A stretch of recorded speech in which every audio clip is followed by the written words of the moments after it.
ஆன்மீக நண்பர்களுக்கு N V channel சார்பாக வணக்கம் நண்பர்களே. இந்து சமய நூல்களின்படி காலம் சத்திய யுகம், திரேதா யுகம், துவாபர யுகம், கலியுகம் என்று 4ஆக பிரிக்கப்பட்டுள்ளது. நாம் தற்போது கலியுகத்தில் தான் வாழ்கிறோம். கலியுகம் என்பது மனித இனத்தின் மனதில் அதிருப்தி நிறைந்த மனதளவில் மகிழ்ச்சியற்ற தர்மத்தில் 4இல் ஒரு பங்கு மட்டுமே எஞ்சி இருக்கும் ஒரு மோசமான சகாப்தமாகும். இந்த உலகில் தற்போதைய சூழலில் பல இடங்களிலும் ஆணவம், பழிவாங்கும் எண்ணம் மற்றும் பேராசை மட்டுமே நிறைந்து இருக்குகின்றது. புராணங்களில் கலியுகம் மனிதனுக்கு சபிக்கப்பட்ட யுகமாக கருதப்படுகிறது. நண்பர்களே, இன்றைய வீடியோவில் கலியுகம் இப்போது தொடங்கியது, எப்ப முடியும், அதன் பிறகு எந்த மாதிரியான யுகம் வரும் என்பதை பற்றி தான் நாம் பார்க்க போகிறோம். பகவத்கீதையின்படி மாற்றம் என்பது இந்த பிரபஞ்சத்தில் இயல்பு. ஆன்மா ஒரு உடலை விட்டு மற்றொரு உடலை பெறுவது போல பகலும் இரவும் மாற்றத்தை ஏற்படுத்துகிறன. பருவங்கள் குறிப்பிட்ட காலத்தில் மாறுவதை போல இந்த பிரபஞ்சத்தில் குறிப்பிட்ட காலத்திற்கு பிறகு சகாப்தமும் மாறும். புராணங்களில் கலியுகம் தொடர்பான ஒரு கதை விவரிக்கப்பட்டு உள்ளது. அதன்படி ஒரு நாள் முனிவர் ஒருவர் விஷ்ணுவிடம் கேட்டார், பகவானே, இப்பொழுது துவாபர யுகம் நடந்து கொண்டு இருக்கிறது. காலத்தில் சுழற்சியின்படி கலியுகம் வரப்போகிறது. அந்த புதிய சகாப்தத்தை மனிதர்கள் எவ்வாறு அங்கீகரிப்பார்கள் என்று கேள்வி எழுப்புகிறார். இதற்கு விஷ்ணு பகவான், இந்த உலகில் எப்போது பாவங்கள் பெருகுகிறதோ அப்பொழுதே கலியுகம் தொடங்கிவிட்டது என்பதை புரிந்து கொள்ள வேண்டும். கலியுகம் பெண்ணின் தலைமுடியில் முதலில் பெண்கள் அழகாக கருதப்படும் முடியை வெட்டத் தொடங்குவார்கள். பின்னர் ஆண்களும் பெண்களுக்கு தனது தலைமுடியை அழகாக காட்டத் தொடங்குவார்கள். இந்த கலியுகத்தில் யாருடைய தலைமுடியும் நிளமாகவும் கருப்பாகவும் இருக்காது. எப்பொழுது தந்தையின் மீது மகனின் கை ஒங்குகிறதோ அப்போதே கலியுகம் தொடங்கிவிடும்.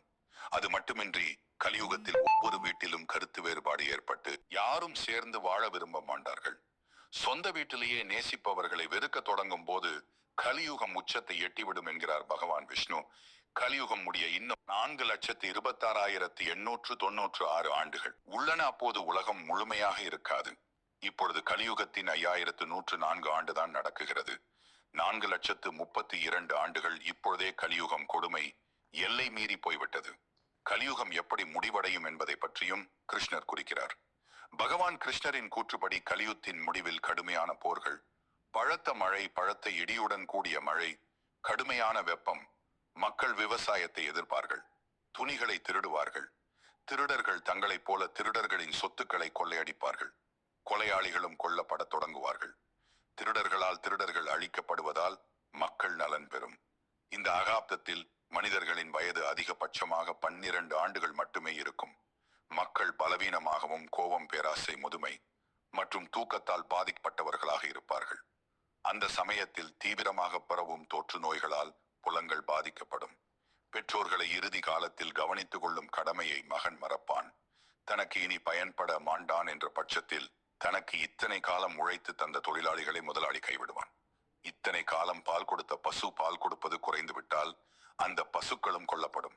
நன்றி கடன் மறக்கப்படும் பொருளுக்காக மனிதன் இன்னொரு மனிதனிடம் வெறுப்பு, பொறாமை போன்ற உணர்ச்சிகளை வளர்த்து கொள்வான். நட்பு என்ற உயரிய பண்பை போற்றாமல் தன் சுற்றத்தாரையும் உறவினர்களையும் கூட கொள்ள துணிவான்.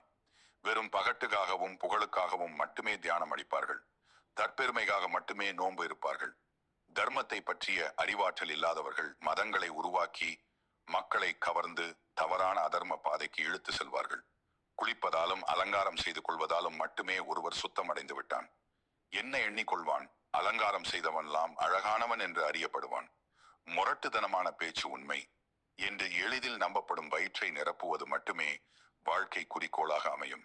பல மதங்கள் ஆட்களை சேர்த்து கொள்வதையும் பெருக்கிக் கொள்வதையும் மட்டுமே லட்சியமாக கொண்டிருக்கும் கலியுகத்தில் பொருள், செல்வம் மட்டுமே ஒரு மனிதனின் மதிப்பை அளவிடும்.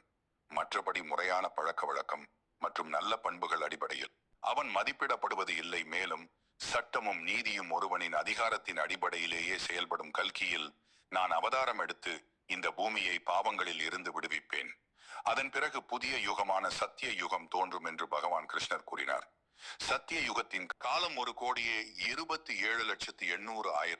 இந்த யுகத்தில் மக்கள் அனைவரும் அறநெறியுடன் வாழ்வார்கள். மனிதர்கள் சராசரியாக 21 அங்குலங்கள் உயரமுள்ளவர்களாகவும் சராசரியாக 1,00,000 வருடமும் வாழ்வார்கள். இந்த இடத்தில் தர்மம் மீண்டும் பூமியில் ஆதிக்கம் செலுத்தும். மனிதன் உடல் என்பதுக்கு பதிலாக மன என்பதுக்கு முக்கியத்துவம் கொடுப்பான். மனிதர்கள் ஒருவர் மீது ஒருவர் அன்பு காட்டுவார்கள்.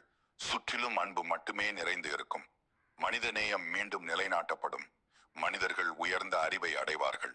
சத்தியத்தில் மனிதன் தன் தவ வலிமையால் கடவுளிடம் பேச ஆரம்பிப்பான். இந்த யுகத்தில் மக்கள் தங்கள் உடலை முழுமையாக கட்டுப்படுத்துவார்கள். ஆத்மா பரமாத்மா உடன் இணையுவதால் அனைவரும் மகிழ்ச்சி அடைவார்கள்.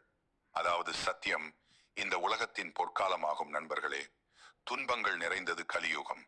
இந்த துன்பங்களில் இருந்து காத்துக்கொள்ள நமக்கு இறைவன் அருள் தேவை. பக்திதான் நம்மை துன்பத்தில் இருந்து பாதுகாக்கும். தியானமும் யோகாவும் உங்களை வலிமையாக்கும். சுயநலமற்ற சேவைகள் மக்களை துன்பங்களில் காக்கும். தர்மங்களை மறந்துவிடக் கூடாது. நன்றி நண்பர்களே. இந்த கதை உங்களுக்கு பிடித்திருந்தால் இந்த வீடியோவை லைக் செய்யுங்கள். இந்த வீடியோ தொடர்பான உங்களின் கருத்துக்களை அவசியம் எங்களுக்கு தெரியப்படுத்துங்க. அப்புறம் மறக்காம கீழே காமெண்ட் பாக்ஸ்ல ஜெய் கிருஷ்ணா என்று எழுதுங்க.